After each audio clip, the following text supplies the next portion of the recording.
મહેન્દ્રભાઈ જોશી, પ્રમુખ ઉમેડ તાલુકા કોંગ્રેસ સમિતિ. આજ રોજ મેં આવેદનપત્ર એટલા માટે આપ્યું છે કે ગત માસમાં તમે જોયું હતું અમારા નેતા શ્રી રાહુલ ગાંધીએ કર્ણાટકની એક વિધાનસભામાં 4 થી 5 મહિના મહેનત કરીને કોંગ્રેસ પાર્ટીના કાર્યકરોને લગાવીને સત્ય બહાર લાવ્યા છે કે ચૂંટણી પંચ અને સત્તા પક્ષ બંને વચ્ચે સાઠગાંઠ થયેલી છે અને તેના માટે જે વોટ ચોરી થયેલી છે, એક જ મકાનમાં 100થી વધુ વોટ, એકના એક નામવાળા 10 વોટ, એવા 5 થી 7 ગોટાળા રાહુલજીએ શોધ્યા છે અને રાહુલજીએ પુરાવા સાથે રજૂ કર્યા છે. એ માટે આ જે પ્રક્રિયા છે વોટ ચોરીની, એના માટે કોંગ્રેસ પક્ષ આવનારા સમયમાં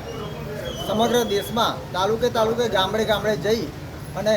આ વોટ ચોરીનું કૌભાંડ ખુલ્લું પાડશે તેવું અમે આહવાન કરવા આવ્યા છે અને મામલતદાર સાહેબને આવેદનપત્ર આપવા માટે આવ્યા છે કે જે વોટ બોગસ વોટ હોય છે, ડબલ વોટ હોય છે, એના માટે વોટ ચોરી જે થતી હોય છે એના માટે ધ્યાન દોરવા માટે આવ્યા છે.